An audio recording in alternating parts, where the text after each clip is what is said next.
Olá, meu nome é Gabriel, sou o criador da Deep Insight. Hoje a ideia é comentar um pouquinho sobre o poder da opcionalidade. Opcionalidade é um conceito introduzido por Taleb no livro do Antifrágil, né, onde ele cita principalmente a resposta em relação ao caos. Né? Então, assim, como as coisas respondem em relação ao caos. Então, traz aí o conceito ah, de, de três formas diferentes de respostas. Né?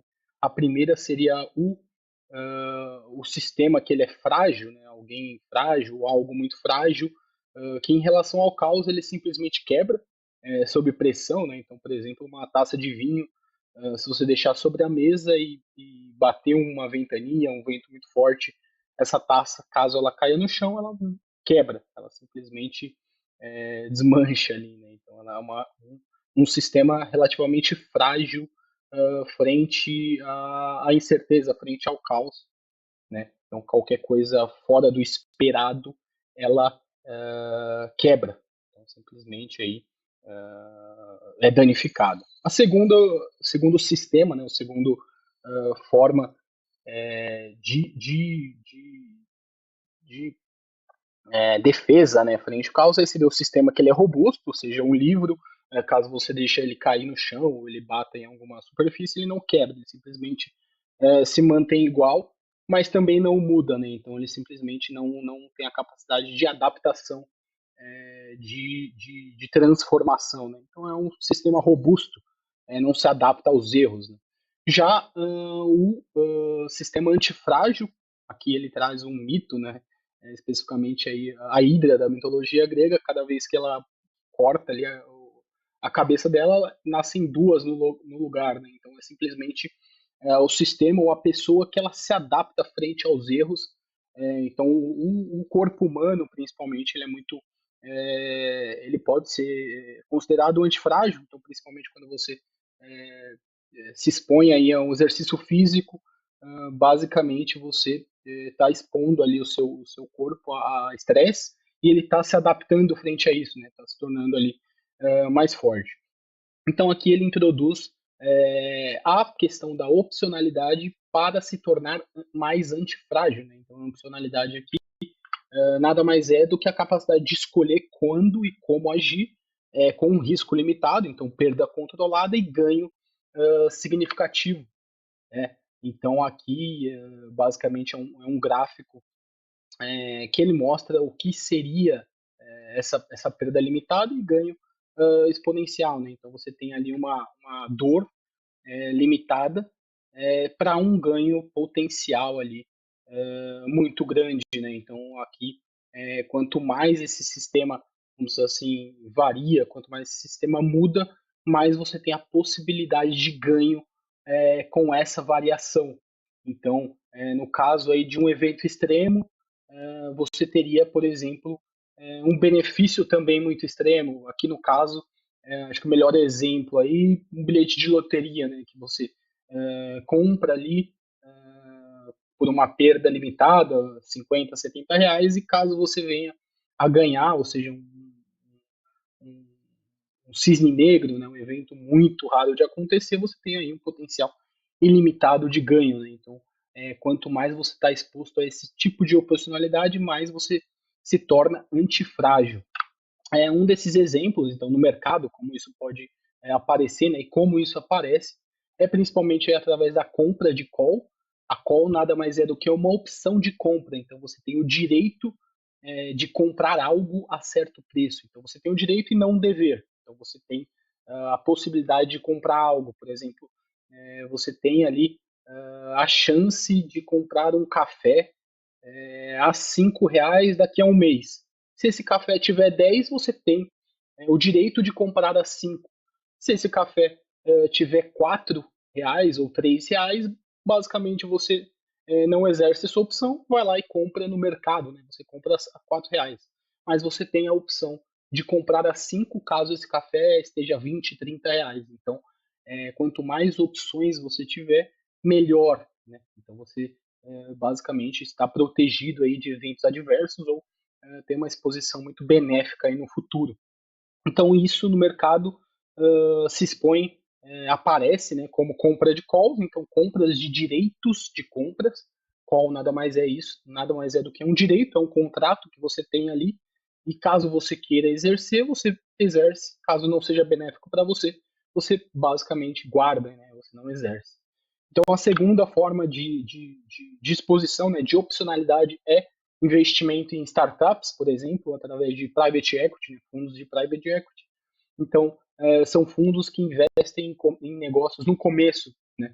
Então, por exemplo, são os principais fundos que investem em startups, por exemplo, fundos que investiram no Nubank no começo, fundos que investiram na Uber no começo, né? Então, realmente não tinha a certeza que dariam certo, mas deram muito certo. Então, multiplicaram aí esse investimento por 10 mil, até 10 mil vezes, né? Então, isso vamos dizer assim, se mostra no mercado através dessa multiplicação de patrimônio com um investimento inicial relativamente pequeno frente ao ganho que isso posicionou, né, para quem investiu no começo.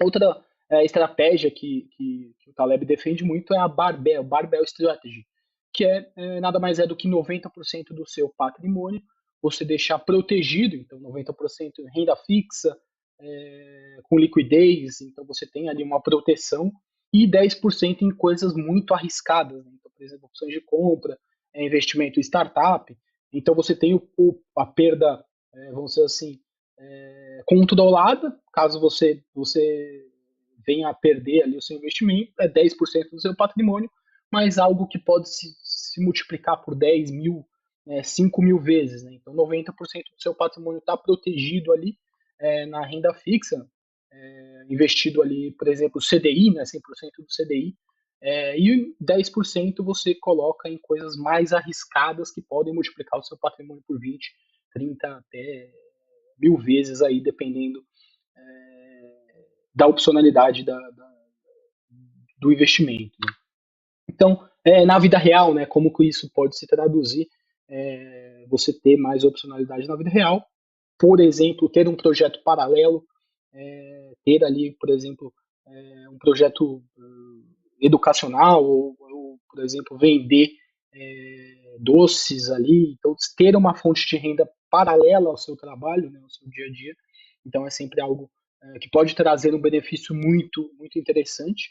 Novas habilidades, então você aprender algo diferente, seja mexer ali com inteligência artificial, programar, ou até falar novos idiomas, né? Por exemplo, você aprender a falar inglês, aprender a falar espanhol, te dão uma amplitude de pesquisa, uma amplitude de material para estudo muito maior do que só no português. Né? Então, te dá ali essa opcionalidade de estar disposto a novas frentes mais benéficas.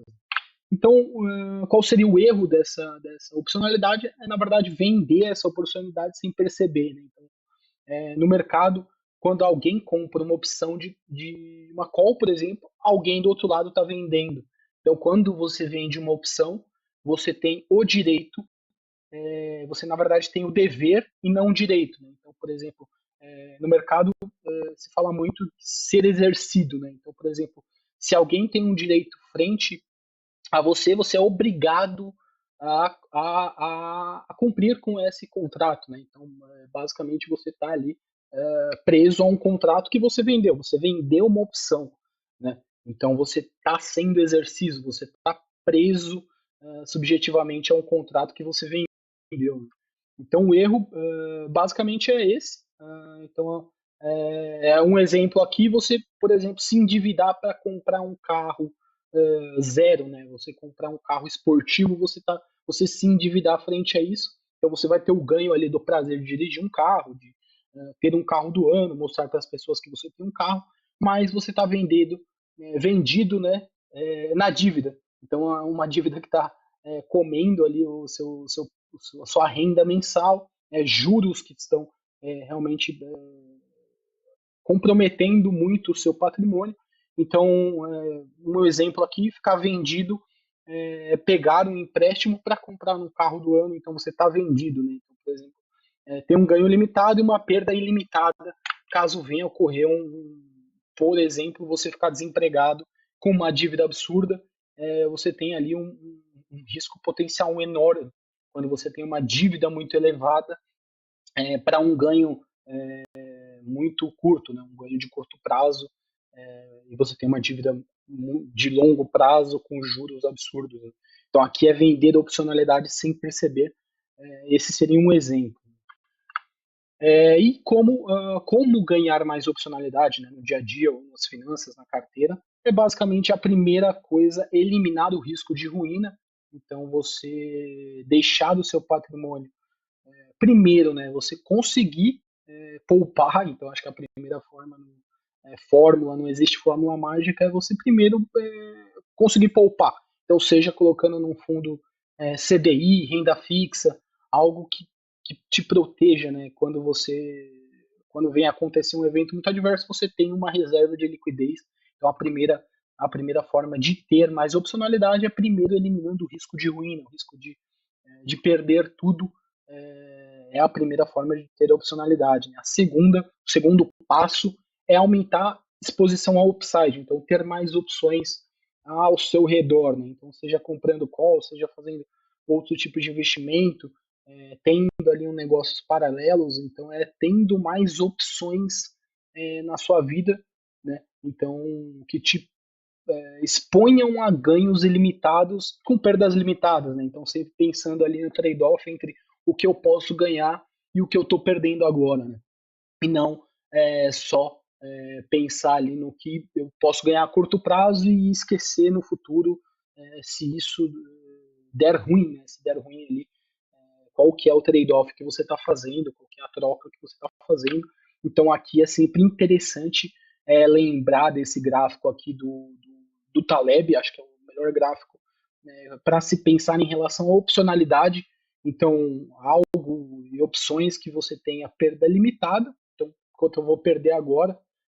Por exemplo, pensar, será que vale a pena tirar um certificado? Será que vale a pena estudar um pouco mais?